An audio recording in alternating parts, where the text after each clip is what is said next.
Oke, teman-teman, Ardi. Iya. Jadi itu yang tadi ya, yang kita bahas soal problem fundamentalnya mungkin ya, soal kesadaran bahwa isu lingkungan itu bukan isu yang parsial ya, tapi dia isu yang struktural dan holistik, berkaitan satu sama yang lain. Pasti ada Betul. sesuatu di belakangnya. Dan apa yang di belakangnya itu pasti jauh lebih besar dari apa yang cuman kita lakukan, kayak cuman mungut sampah dan lain-lain gitu ya. Betul. Nah, sekarang itu, kita kemarin waktu kita refleksi sore-sore sama teman-teman anak-anak muda yang lain, mana anak muda yang lain? Yeay. Terus kita bilang nih, kayaknya emang ini berkaitan dengan hustle culture juga, Aldi. Soalnya aku ngerasa kayak anak-anak muda sekarang tuh lebih gampang kelelahan ketimbang kayaknya yang dulu-dulu. Aku dulu ngerasa kayak wow, 100% every day gitu. Kayak aku ngerasa kurang banget sekarang itu 24 jam tuh ngerasa kurang. Harusnya 27 jam kayak atau 48 jam dalam satu hari. Menarik. Gila ya, gila Iya. banget. Nah, aku tuh kepikiran gimana ya caranya anak-anak muda itu tetap bisa senang-senang, tapi juga bisa senang-senang tapi juga ikut berkontribusi terhadap mengatasi problem-problem lingkungannya gitu. Misalnya yang kayak kemarin kita bahas yang ditawarkan sama Dapot nih, isunya soal konser, green konser misalnya. Itu kan happy tapi dia mau melakukan sesuatu atau dia berharap sesuatu dari konser itu berdampak terhadap lingkungan di mana dia tinggal kan. Betul. Nah, Ardi gimana tuh melihat itu?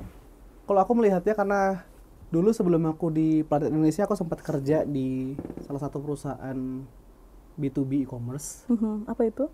business to business e-commerce. Jadi dia fokus ke wholesale untuk dari bisnis ke bisnis. Ya istilahnya aku bekerja di bidang profit dan yang aku rasakan adalah gila sebetulnya. Gila ya. Gila dalam artian karena aku hanya melakukan apa yang aku sukai. Ya akhirnya karena di tempat kerja tersebut tidak ada yang aku sukai, jadi aku merasa gila.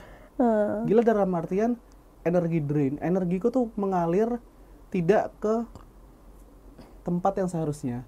Dan aku adalah orang yang percaya energi itu terpancar dan tersalur.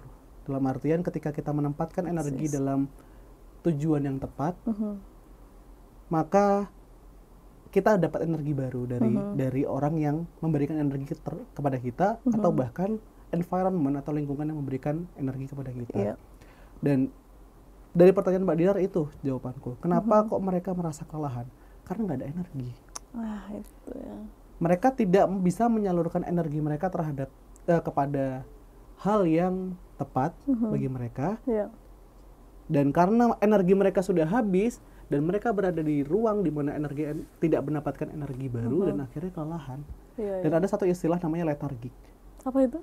Lethargic itu kelelahan yang saking lelahnya benar-benar kita tuh serasa sesak, mau mati. Dan aku sempat mengalami fase hidup quarter life crisis, dan salah satu fasenya adalah lethargic. Aku benar-benar muak terhadap semuanya.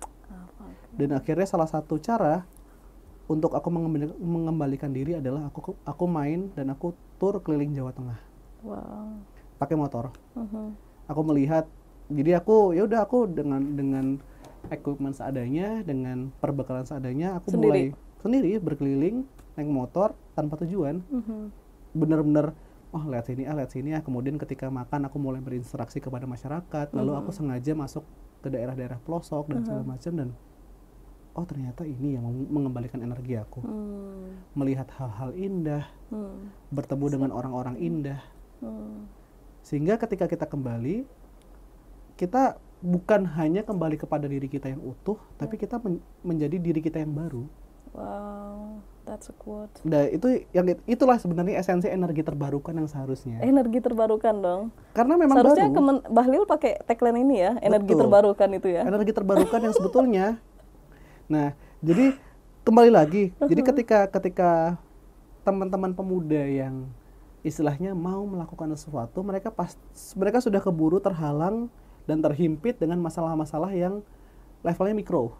Iya. Seperti penghasilan mereka, pengeluaran mereka, kemudian pertemanan mereka, status sosial, dan hal-hal yang membelenggu mereka, sehingga kalau dalam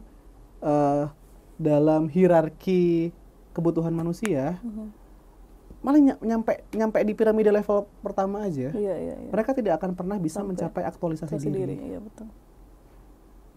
Dan dari teori tersebut kan sebetulnya ketika kita sudah mencapai aktualisasi diri, disitulah kita menemukan diri kita yang sebetulnya.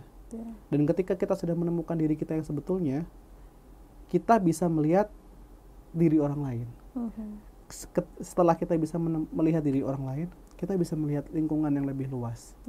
Dan lebih luas akhirnya makro. Dan itulah kenapa sebetulnya keuntungan dari teman-teman yang bekerja di NGO yang memang mengerjakan dengan hati.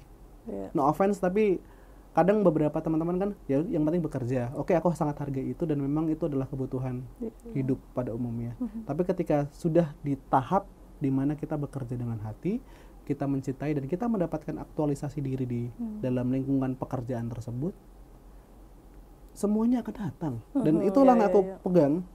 Dan ini serius dalam artian ketika aku mulai bekerja dengan YPI dan mulai dari aku magang, kemudian aku berkelana ke sana kemari, kembali ke Planet Indonesia kembali sebagai full time.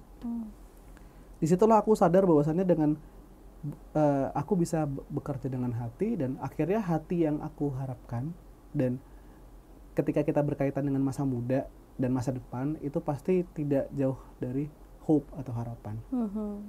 Akhirnya aku menemukan harapan, dan ya walaupun aku sebenarnya bingung ya, aku adalah mahasiswa sastra Inggris tanpa basic lingkungan, tapi setidaknya aku bisa melakukan apa yang serpihan diriku ini aku bisa berikan untuk lingkungan, dan ternyata lingkungan itu memberikan kepadaku.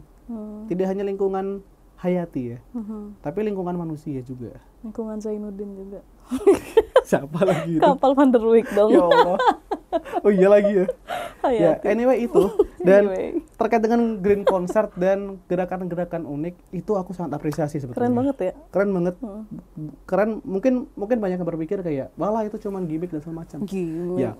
Sebetulnya memang gimmick, tapi itu adalah bumbu-bumbu yang menurut aku menyegarkan sesuatu yang biasanya dilakukan atau dihadapi anak muda secara membosankan. Contoh, oke, memang aku lihat tuh dimanapun, dan bahkan unik ya, aku sebenarnya kritik juga. Kenapa sih mahasiswa konser? Mungkin itu karena akhirnya itu adalah bentuk kesenangan mereka ya. Oke lah. Nah, akhirnya dengan adanya Green Concert, wah makin gimmick dan segala macam, menaikkan standar konser. Akhirnya banyak yang protes dan segala macam. Tapi menurut aku itu adalah salah satu contoh baik. Dan ini beberapa inisiasi artis ya, termasuk Coldplay kemarin ya.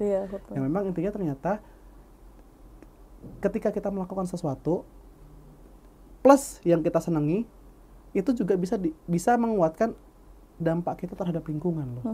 Makanya kenapa sekarang tren Green Concert itu menaik, bukan masalah karena apanya ya, tapi karena aku bisa berkontribusi terhadap lingkungan loh. Dan berkontribusi itu tidak harus dengan melakukan atau menambah sesuatu. Tapi mengurangi sesuatu itu juga termasuk kontribusi terhadap lingkungan. Less waste, mulai membudayakan diri kita terhadap daur ulang. Kemudian mulai membiasakan diri kita terhadap hal yang awalnya kita anggap ribet, tapi ternyata di masa depan kita masih makan enak nih. Dan itulah yang aku juga sependapat dengan yang Mbak Dina sampaikan. Isu holistik itu bukan isu utama yang kita kayak pakem gitu lah, kayak ini harus peduli lingkungan dan segala macam. Isu lingkungan adalah isu yang harus dikaitkan dengan isu-isu lain. Makanya kenapa kayak contoh, aku antara senang dan bingung ya kemarin statement dari Kementerian Pertanian yang menyatakan kalau kita surplus dan segala macam. Aku mempertanyakan, apa yang surplus? Berasnya, terus beras nggak pakai lauk. Kemudian ketika praktiknya, apakah dia pakai pupuk kimia atau enggak? Lalu dan segala macam. Nah, akhirnya ya karena itu tadi, kembali lagi, kita jadi sedikit loop. Karena kita, pemuda ini, sudah sangat kelelahan dan kehabisan energi. Saking kelelahannya ketika kita mendapatkan suatu kesenangan yang menurut aku fata morgana, kita senang kayak kita kejar itu. Tapi akhirnya ketika fata morgana itu kita kejar dan itu hilang, dan itu bukan oasis, akhirnya kita kembali lelah. Persis. Jadi unik, kerja keras demi bisa nonton konser, setelah konser udah nangis lagi. Ya nggak ada dampak apa-apa. Nah, dari sini makanya aku sangat encourage teman-teman yang nonton, pemirsa, Mbak Dinar, saya sendiri selaku khotib. Khotib ya. Dan Dan teman-teman semuanya yang bisa pass this message atau menyalurkan pesan ini, jangan khawatir terhadap apa yang teman-teman saat ini lakukan. Tapi setidaknya lakukan dengan hati dan kaitkan hati tersebut dengan apa yang kita bisa rasakan di masa depan lewat lingkungan. Iya, iya. Aku dapetin satu kunci sih yang menurutku punya nilai yang sama yang kayak aku yakini juga sih Ardi, kayak ke isu lingkungan ya. Yang paling penting kayaknya yang bisa menggugah kesadaran kita terhadap masa depan kita, the future Masa depan. Ya, lingkungan atau apapun ya, apa politik segala macam itu melalui deep connection yang kata Ardi tadi. Betul. Jadi kayaknya yang harus dibangun adalah itu. Nah, cara membangun deep connection ini tadi, kalau anak-anak muda, contohnya kayak Ardi ya, kayak misalnya jalan atau pergi ke satu tempat yang baru, yang menginspirasi atau yang memukau, kemudian menemukan ide-ide baru yang menyegarkan, yang menjadi semangat kita yang baru gitu ya. Atau kalau di aku, waktu itu aku emang ketemu sama sama fenomena yang memang menyusahkan banget, yang aku tuh nggak bisa terurai, kok bisa ya negara sejahat itu. Jadi emang aku dihadapkan oleh fenomena-fenomena yang sangat kasar, yang sangat kejam, kemudian itu yang memotivasiku untuk terjun kemudian di dunia yang kayak begini, di akar ini gitu ya. Jadi emang fenomena kejam yang menghampiriku tuh yang jadi motivasiku. Dan bisa juga sekarang tuh yang indah-indah yang menginspirasi kita, karena tadi problemnya sekarang adalah problem burnout, problem yang kelelahan luar biasa yang Ardi bilang tadi. Jadi emang untuk anak-anak muda yang masih tidak percaya bahwa dirinya cukup berkontribusi terhadap isu lingkungan, kayaknya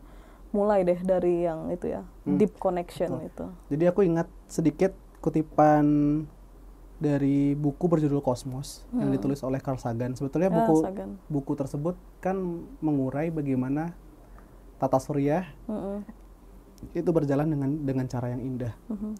Di balik section-section dan tulisan-tulisan indah tersebut ada satu kutipan menarik yang walaupun sebetulnya berkaitannya dengan fisika dan alam, tapi yang aku garis bawahi, dia menulis bahwasannya manusia itu kayak kupu-kupu.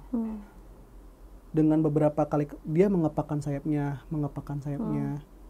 dan merasa kepakan sayap itu terasa selamanya. Dan dikaitkannya adalah kita tuh mengejar sesuatu yang ya Allah, kita tuh benar-benar kejar seakan-akan itu selamanya. Dan dilanjutkan lagi kutipan tersebut, padahal sebetulnya kupu-kupu kan mengepakkan sayap itu hanya berapa hari doang.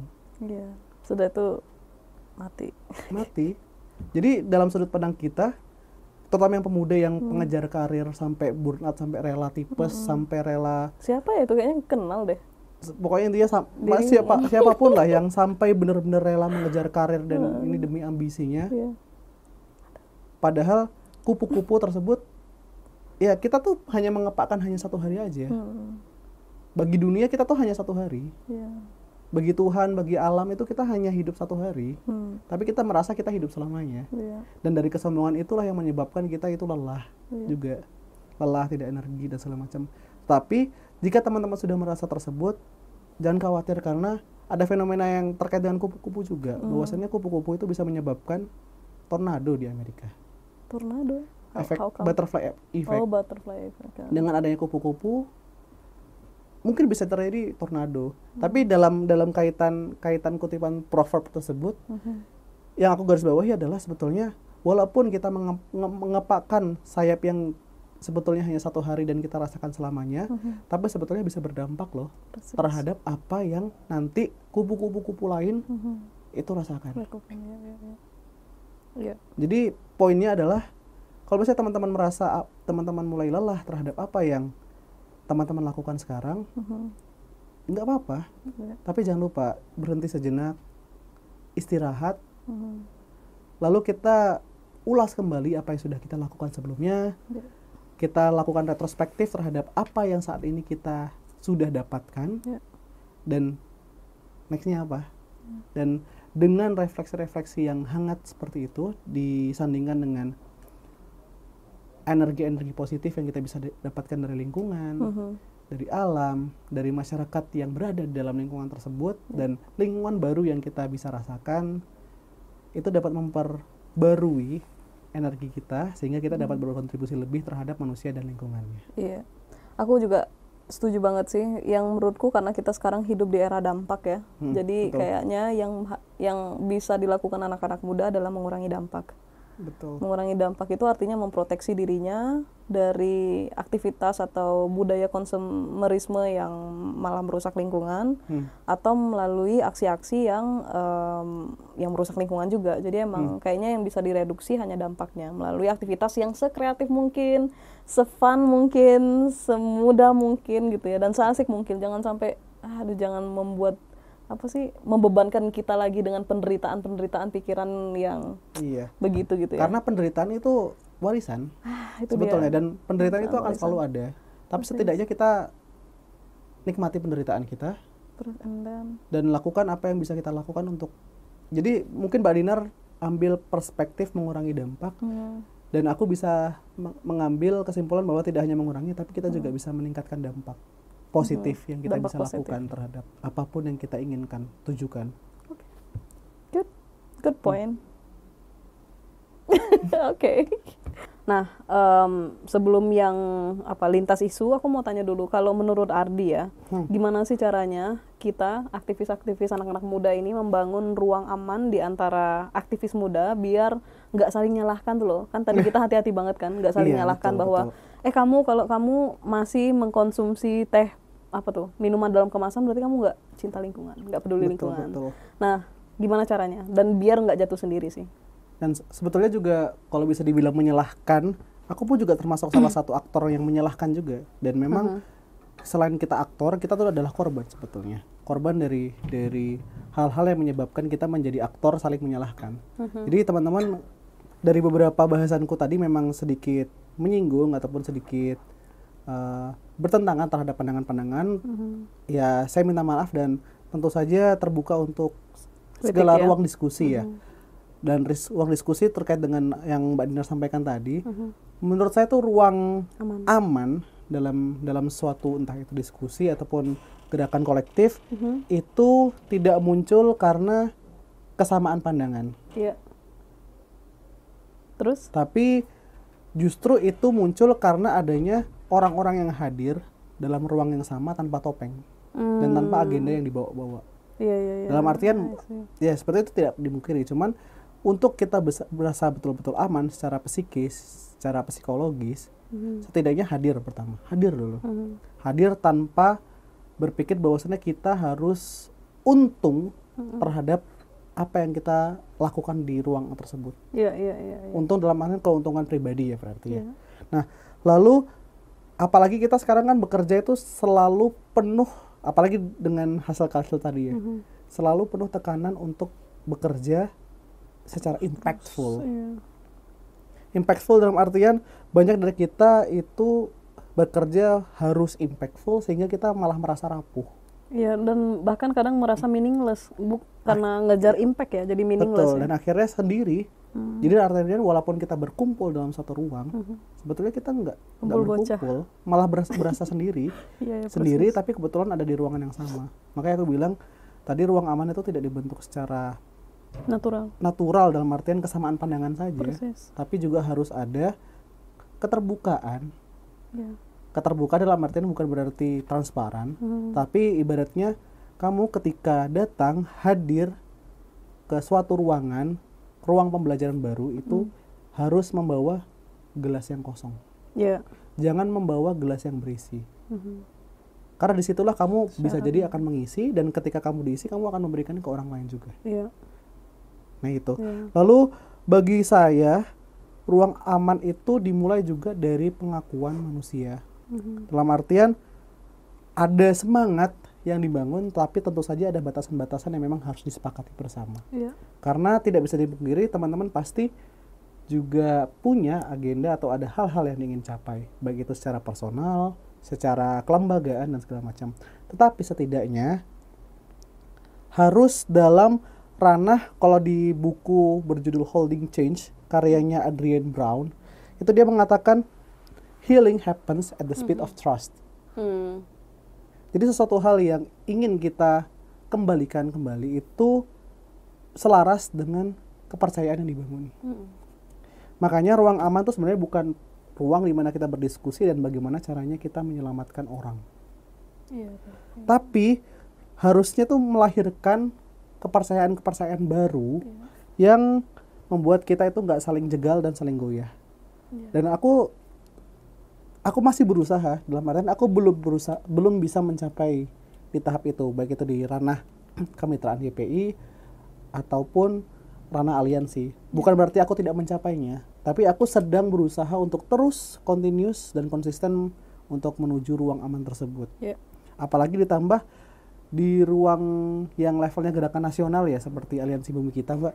Itu untuk memberi ruang obrolan yang tidak selalu soal kerja itu susah. Persis. Dalam artian masing-masing punya visi, misi dan segala macam. Tetapi ketika dibawa ke dalam satu table, gimana cara mengelolanya? Nah itu, jadi setidaknya kalau misalnya untuk bagaimana membangun ruang aman, mulai dari diri kita sendiri untuk hadir secara terbuka, tetapi dengan batasan-batasan tertentu yang setidaknya kita bisa menerima pandangan dari orang lain. Kita tidak hanya mengisi gelas kita sampai penuh, tapi kita juga turut mengisi gelas-gelas teman-teman yang ada dalam ruangan tersebut. Persis banget, itu sebetulnya jadi concern akar banget sih Ardi. Jadi kayak misalnya bagi kami ruang aman yang paling penting itu dulu, khususnya ini berangkat dari isu perempuan ya. Jadi emang perempuan tuh kan ternyata sering banget merasa susah bicara di depan publik ya teman-teman. Jadi emang ternyata masalahnya bukan karena dia tidak bisa bicara, karena ruang aman itu nggak ada. Betul. Nah apa itu ruang aman bagi perempuan? Misalnya ruang untuk merasa tidak didiskriminasi. Karena kebanyakan ruang-ruang publik atau forum-forum publik itu dia cenderung mengintimidasi perempuan. Sehingga emang ketika misalnya di forum-forum besar, perempuan tuh sering banget lupa ditanyakan pendapatnya. Misalnya gimana pendapat ibu tentang pembangunan desa? Sering lupa gitu ya, sehingga emang secara culture, secara kultural gitu ya, secara kultural tuh emang perempuan untuk punya rasa aman tuh agak emang susah gitu ya. Makanya kalau yang kami pikirkan ruang aman itu adalah pengkondisian. Jadi dia harus ada melalui dan dibentuk melalui konsensus sosial. Jadi emang apa itu konsensus sosialnya gitu ya. Satu misalnya kalau untuk perempuan mereka tidak boleh didiskriminasi dengan cara apapun gitu ya. Kemudian tidak boleh distereotip dalam ruangan. Jadi dan syaratnya emang harus terbuka. Jadi emang satu sama lain harus jujur dan harus berpihak dan harus menghormati hak-hak perempuan dalam satu forum.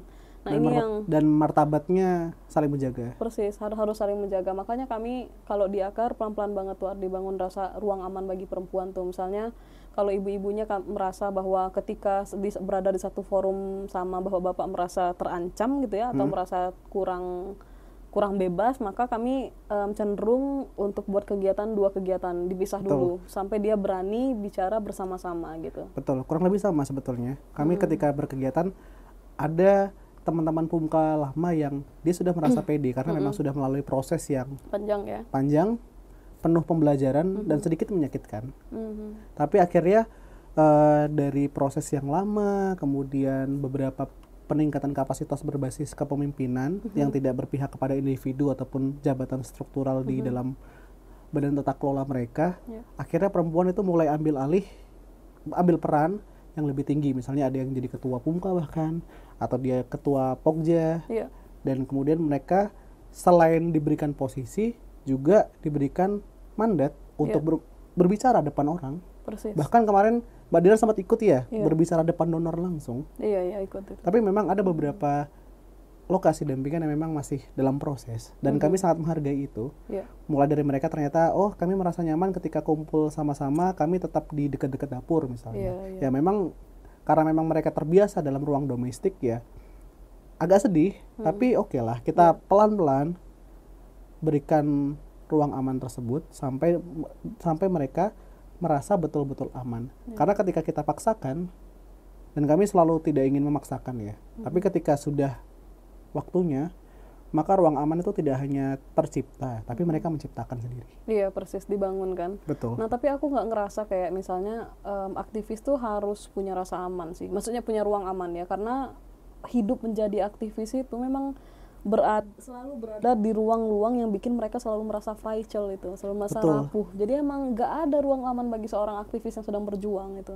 Ruang aman itu hanya mungkin untuk komunitas yang kita dampingi gitu ya. Jadi mau nggak mau menjadi aktivis itu ya nggak bisa berharap ada ruang aman untuk berjuang. Emang perjuangannya berada di ruang-ruang yang penuh luka-luka, penuh penderitaan gitu-gitu. Jadi emang Betul. dan itu dia yang selalu aku ingat sama dari teman-temanku itu, ini berjuang itu bukan soal kalah dan menang, tapi soal seberapa kuat kita bertahan di jalur perjuangan itu. Betul. Jadi Sepakat saya. nah karena ini ya mau tanya ya, karena kita kan ya kita banyak sebetulnya anak-anak muda yang mulai bergerak bersama di isu lingkungan kan Ardi. Nah menurut Ardi, apakah gimana ya caranya membangun relasi antar isu yang terfragmen tadi, kayak misalnya isu perempuan, ada juga yang concern ke isu misalnya adat gitu ya. Nah gimana caranya mengkoneksikan isu yang dihadapi oleh anak muda dalam isu lingkungan ini dengan isu-isu yang lain gitu? Pertama, menurut pandangan saya ya, dan setelah saya beberapa belajar dari pergerakan teman-teman yang ada di Indonesia selama saya ngampus, serta pembelajaran luar biasa yang saya dapat di YPI, Yayasan Planet Indonesia, saya jadi punya pandangan kalau ekologi tanpa keadilan itu menurut saya tuh hanya akan melanggengkan dominasi. Iya. Jadi dalam artian gini, kita tidak bisa juga hanya semerta-merta isu lingkungan adalah isu tertinggi dan paling penting. Iya. Akhirnya mengakibatkan ketidakadilan. Lingkungan itu saking pentingnya sampai isu-isu lain pokoknya nanti lah. Iya. Makanya kenapa seperti yang di segmen pertama yang saya ceritakan tentang desa dampingan YPI, masyarakat itu jadi korban kebijakan konservasi. Yang notabene kalau dipikir secara sederhana aja, pasti mereka iya bagus lah, justru bagus karena bisa melestarikan alam kembali, hewan-hewan selamat karena mereka yang berburu kan. Persis. Kayak gitu. Tapi mana ruang keadilannya? Nah itu makanya kenapa yang pertama adalah kita harus identifikasi dulu ruang keadilan di masing-masing segmen di mana kita bisa bekerja dan memfokuskan sebelum kita makin terintegrasikan kepada isu lingkungan. Isu yang lain ya. Betul. Jadi emang harus diidentifikasi. Karena memang kita nggak bisa bicara hutan atau lingkungan tanpa bicara siapa yang ada di dalam lingkungan tersebut. Persis. Jadi setelah itu, kalau memang sudah kita bisa mulai kenali siapa di isu ini, di isu apapun itu, ataupun di tantangan apapun itu, siapa yang ada di dalamnya, siapa yang merasakan, disitulah kita bisa mulai proses integrasi. Integrasinya dengan apa? Kosongkan cangkir lagi. Kita minum apa yang kita sudah dapatkan dari suatu suatu teko misalnya, gelas ya. Lalu kita cari lagi gelas-gelas kosong tersebut, kita bawa ke tempat lain. Makanya di sini saya encourage teman-teman pemuda, dan juga sebenarnya aku kurang suka ketika kita hanya fokus ke pemuda ya, tapi teman-teman yang menonton, kalau bisa sebisa mungkin itu carilah ruang-ruang, walaupun memang belum aman nggak masalah, tapi ruang-ruang di mana teman-teman bisa mulai terbuka terhadap isu-isu yang ada dan dibahas oleh orang-orang lain. Makanya aku suka nongkrong dengan orang-orang random sebetulnya. Random people. Random, bener-bener random. Kadang tuh ngomongin soal otomotif, kadang ngomongin soal gaya hidup, kadang ngomongin soal kopi. Walaupun sebenarnya kadang pembahasannya aneh atau bahkan orangnya aneh. Tapi disitulah aku mulai belajar untuk menerima dan meningkatkan keterbukaan aku terhadap orang yang ada di dalam lingkungan tersebut. Daripada isunya. Mulai merasakan dan segala macam, baru kita lihat mana integrasi yang bisa kita lakukan terhadap lingkungan. Makanya kenapa di salah satu penulis dan akademisi adat dari Anisinabe, namanya Leon, dia menulis buku judulnya As We Have Always Done. Dia mengatakan bahwa perjuangan lingkungan lalu dengan hak dan juga dengan adat itu nggak bisa dipisahkan, karena sebetulnya mereka tuh berelasi dan juga berakar dari suatu hal yang dihancurkan. Awalnya kerusakan yang mereka rasakan bersama, tapi sebenarnya lingkungan berbeda, adat berbeda, dan mungkin isu perempuanan berbeda. Mereka merasakan dalam spektrum yang sebetulnya mereka harusnya dalam satu ekosistem, tapi mereka merasakannya dari masing-masing spektrum itu. Dan ya benar, di wilayah kerja kami pun pelanggaran terhadap alam itu berjalan bersamaan dengan pelanggaran terhadap martabat. Alhasil ini jadi ambigu kan, kayak aduh ini alam dulu apa manusia dulu dan segala macam. Dan kami pun nggak bisa, harus berjalan secara paralel. Berbarengan, iya. Maka penting untuk menyadari sebetulnya bahwa lintas isu itu bukan hal yang bersifat strategi politis. Bukan hal yang hanya bisa kita lihat dari helikopter view, tapi ini adalah kenyataan hidup yang kita rasakan dan kita harus lihat secara empiris. Perempuan penjaga laut, masyarakat adat pelindung hutan, anak muda yang membawa semangat lintas batas, mereka tuh menurut aku tuh bukan kategori. Tapi itu adalah wajah dari solusi. Yeah. Jadi kalau misalnya untuk mencegah ke carut-marutan antara fragmen-fragmen ini, setidaknya kita lanjutkan dengan tidak mengkategorisasikan berdasarkan siapa. Yeah. Karena mereka adalah wajah-wajah berbeda dari solusi yang mereka tawarkan. Ini juga berjalan sejalan dengan kutipan dari Angela Davis yang menyatakan kalau dunia ini nggak akan berubah kalau misalnya kita berjalan masih sendiri-sendiri. Harus berpasang-pasangan ya. Betul. Inilah masalahnya Ardi. Nah itulah. Enak kalau orang ada pasangannya tuh Ardi. Ya makanya aku cari yang masih rapuh, ngumpul. yang masih seorang-seorang, yang masih sendiri-sendiri. Bahkan yang berpasangan aja fragile. Iya, betul. Tapi kita orang-orang yang paling rapuh ya, karena belum berpasangan. Gitu. Udah rapuh. Udah rapuh sendiri lagi. Sendi rapuh. Jadi, jompo ya. Tapi balik lagi ya. Iya. Apa namanya yang Ardi sampaikan tuh, aku kok nggak salah tahun berapa ya, 2016 atau 2017 aku pernah posting fotoku di Instagram gitu ya, terus aku nulis aku tuh bingung sama bentuk relasi manusia itu loh, dan apa nilai inti dari manusia itu seperti apa. Ternyata setelah aku pelajari, persis relasi antar manusia satu dengan manusia lain tuh persis kayak bawang merah. Jadi sebetulnya bawang merah tuh bukan intinya, bawang merah tuh nggak punya inti kan, nggak punya bijinya, nggak punya apa gitu ya, yang ada tuh relasi antar manusia satu dengan manusia yang lain. Nah kayak itulah sebetulnya yang kubayangkan relasi atau apa ya, tumpukan irisan antar isu kayaknya ya. Jadi di tengah ada isu apa gitu ya, taruhlah isu lingkungan. Nah isu lingkungan itu pasti berkaitan dengan isu pangan, isu tanah, isu ekonomi. Dan kalau selama kami bekerja di akar tuh emang nggak bisa, misalnya kami cuma ngomongin tanah aja nggak bisa tanpa nggak bicara soal livelihoodnya. Nggak bisa ngomongin livelihood aja tanpa ngomongin perempuan gitu ya, peran perempuan. Nggak bisa ngomongin perempuan aja tanpa ngomongin soal interseksionalitas atau kesehatan gitu. Jadi emang mau nggak mau ya apa ya, relasi antar isu ya, interkoneksi antar isu tuh ya persis kayak bawang deh kalau menurutku. Betul. Dan sebenarnya ada satu hal menarik yang aku sempat baca di salah satu zina yang temanya tuh kritik sastra. Walaupun agak jauh, tapi dia tuh mengatakan kalau sebenarnya manusia itu makhluk gosip. Makhluk gosip. Mereka itu lebih, mereka lebih peduli siapa tidur dengan siapa, kemarin orang pulang jam berapa, kemudian siapa habis mukul siapa, atau isu-isu politik yang membuat mereka hangat gitu, daripada aduh godku mampet, aduh ikanku mati, aduh aku mancing.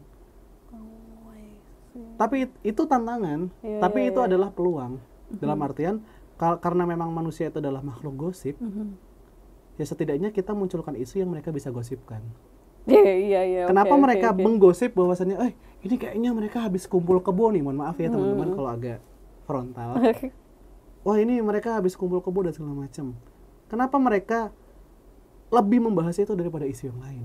Karena mereka berada di dalam situ. Dan mereka kenapa hanya omongkan itu ketika mereka nongkrong dan gosip? Ya karena itulah ruang aman mereka. Coba bayangkan ketika suatu isu semua orang bisa ngomong dengan nyamannya. Makanya kenapa kita melakukan perpindahan dari kalau dari bukunya Darwin tentang teori evolusi, manusia itu kan berevolusi karena berpindah, dan berpindah karena berevolusi. Karena manusia ini selalu mencari bahan untuk dibahas.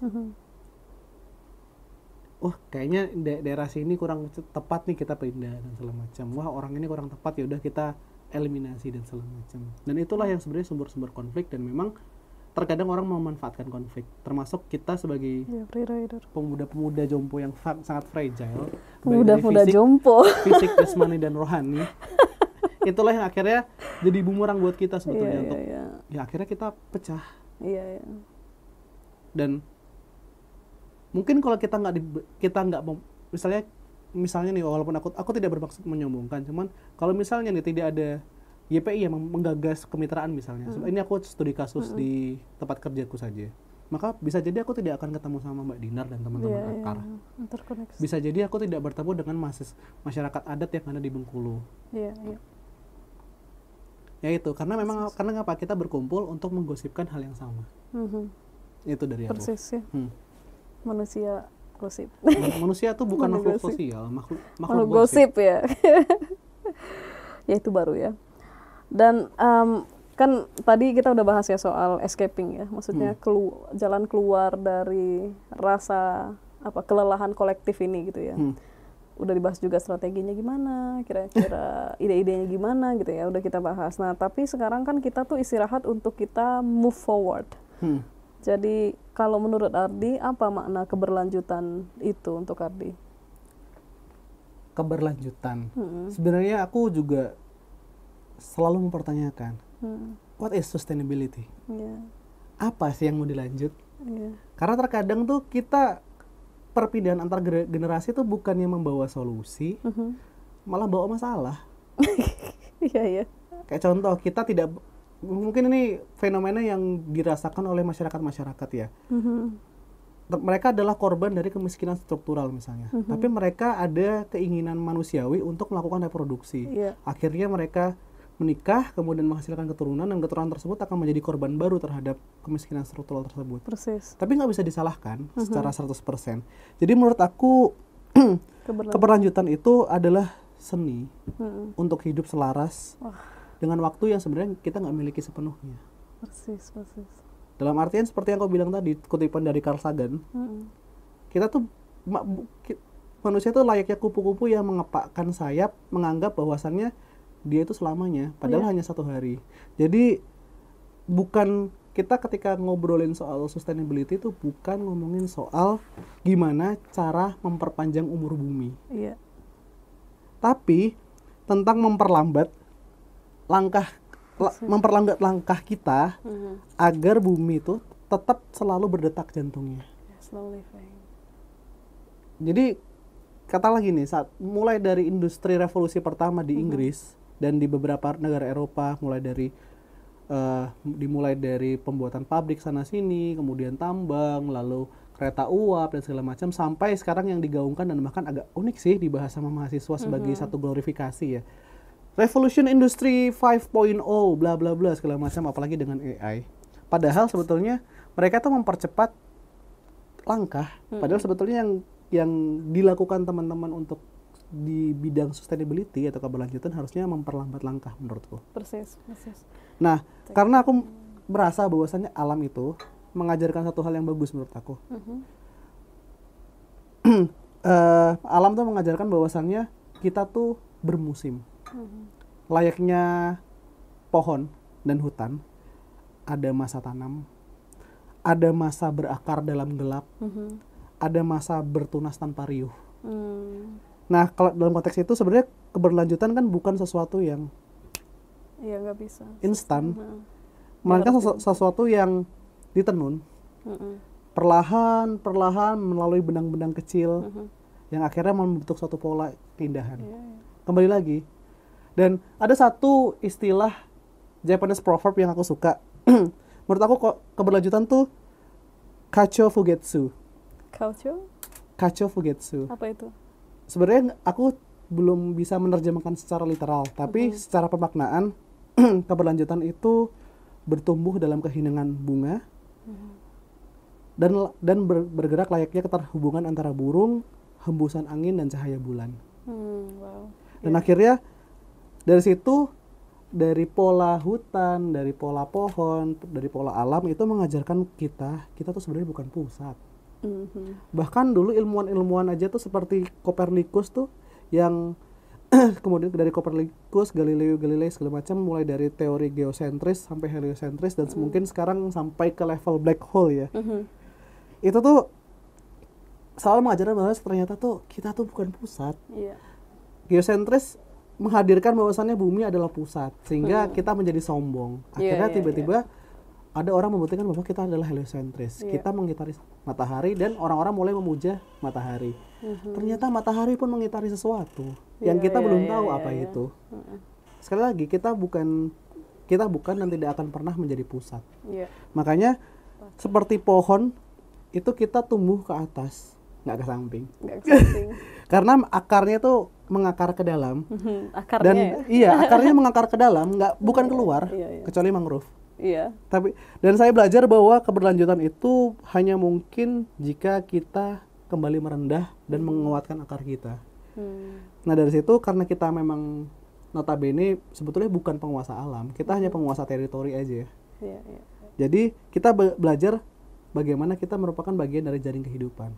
Dalam tulisannya si Robin Kimmerer. Aku suka banget itu. Dalam Braiding Sweetgrass. Kita tuh nggak bisa memisahkan antara hak dan tanggung jawab terhadap bumi kita.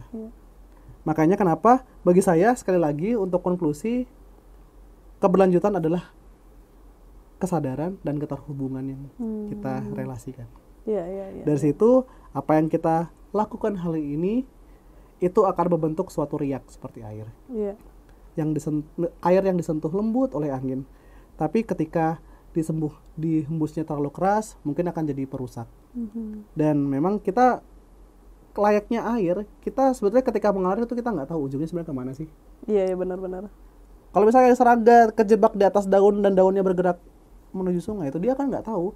Dan bisa jadi, pernah nggak kepikiran apakah ikan paus tuh tahu kalau kucing itu ada? We never know. Dan kita sekali lagi, kita bukan pusat. Makanya kenapa setidaknya keberlanjutan itu adalah sesuatu hal yang kita lanjutkan untuk memperlambat langkah dalam seni-seni dan keindahan yang kita lakukan selama kita mengalir seperti air. Gitu dari. Thank you Ardi. Bagus banget ya itu poin-poinnya. Sebetulnya aku beberapa penulis yang tadi dikutip sama Ardi itu luar biasa. Aku juga suka banget sama hasil karya mereka ya. Dan yang paling terakhir, yang 2 buku terakhir yang aku baca itu bukunya Robin Kim itu. Itulah. The Braiding Sweetgrass sama apa satu lagi aku lupa. Tapi iya, aku merasa bahwa sejauh ini ya obrolan sama Ardi itu emang kayak menggugah apa ya. Kalau aku kan anak muda yang memang karena dihadapkan oleh kekacauan, kecemasan segala macam apa ya, peristiwa konflik lah ya, banyak itu membuat aku tuh merasa pesimis, Ardi. Jadi aku kemarin waktu ikut workshop mentorship itu dibilang sama beberapa mentorku, ya kamu tahu negaramu, bagaimana negara memperlakukanmu gitu ya. Jadi emang nggak bisa pesimis, dan jangan taruh beban yang seharusnya itu tidak menjadi bebanmu sendiri. Dan itu beban kolektif gitu ya. Dan sebetulnya aku juga encourage Mbak Dinar sebetulnya, karena aku ada kekhawatiran terhadap teman-teman seperti Mbak Dinar, dan yang istilahnya berpikir bahwasannya beban negara itu adalah bebanku, dan beban perempuan adalah bebanku. Padahal sebetulnya porsi kecil dari apa yang kita lakukan tuh berpengaruh pada kemana larinya akar itu menjalar. Dan aku yakin di sudut belahan bumi manapun pasti akan ada orang-orang seperti kita. Dan mari kita tetap, ya itu tadi, keberlanjutan yang terbangun antara relasi dan juga kesadaran, itu akan mempersatukan kita pada akhirnya. Pada akhirnya ya. Betul. Dan aku juga ngerasa akhirnya oke lah. Jadi yang tidak menjadi bebanmu sendiri, jangan kau tanggung sendiri gitu ya. Betul. Tanggunglah bersama-sama, bagilah beban itu ke teman-teman yang juga peduli terhadap isu-isu lingkungan ini. Kasih kakak kalian. Makanya kita ngobrol, karena biar kita ngobrol. membangkitkan pemuda-pemuda tuh semakin overthinking ya. Betul. Oke. Biar nggak sendiri ya. Iya, betul. Dan aku rasa podcast kali ini podcast pertama Petik Kato. Jadi, dan ini aja udah kelimpahan banyak informasi dari Ardi, pengetahuan dan pengalaman juga dari Ardi tentang bagaimana sih sebetulnya pemuda menghadapi masalah lingkungan ya. Sebenarnya yang dihadapi bukan cuma masalah lingkungan sih. Bukan. Semua yang berkaitan dan yang terdampak oleh lingkungan gitu ya. Betul. Kerusakan lingkungan khususnya. Dan aku mau, karena ini udah kita mau closing, jadi aku mau ingetin ke teman-teman bahwa kita itu tidak menanam untuk menanam padi untuk dipanen besok hari gitu ya. Dan kita juga bukan kita tuh nggak nanam pohon untuk kita tinggalkan gitu ya. Betul. Tapi dan aku juga mau kasih tahu bahwa bumi ini bukan untuk para pemenang, tapi untuk mereka yang merawatnya. Jadi rawatlah apa yang bisa kita rawat dari Betul diri kita sekali. sendiri, kemudian berdampak terhadap lingkungan kita yang lebih baik ya. Dan aku rasa kita sebagai pemuda, aku, Mbak Dinar, Nopi, Cici, Kak Novi, Aldi, teman-teman produksi, Akar, teman-teman di Aliansi Bumi Kita, dan bahkan generasi-generasi yang lebih dulu mendiami bumi, kita tuh punya dan kita tuh punya, bukan hanya punya, kita adalah kekuatan transformatif yang hadir itu bukan untuk mewarisi sesuatu yang mapan, persis. tapi kita tuh menanggungnya dengan imajinasi, sehingga kita imagine apa yang kita inginkan di masa depan dan jalankan fantasi itu berdasarkan keindahan apa yang teman-teman ingin incar di hidup ini. Persis, dan aku suka banget karena itu quotes-nya Bung Karno juga bilang gitu, katanya menjadi seorang pemimpin harus memiliki imajinasi. Dan imajinasi itulah yang membuatku Yang masih ngelit, waras. Ya. Exactly, teman-teman. Terima kasih Ardi. Terima kasih banyak. Udah main ke podcast Petik Kata pertama kali dan senang sekali kami punya Ardi di sini. Dan senang sekali punya Mbak Dinar di sini. Terima kasih banyak atas apapun yang Ardi sampaikan di podcast ini. Semoga apapun yang kita bicarakan tadi juga menginspirasi teman-teman pemuda yang lain biar lebih semangat, nggak pesimis kayak aku. Dan sampai jumpa di podcast Petik Kata episode selanjutnya. Bye-bye.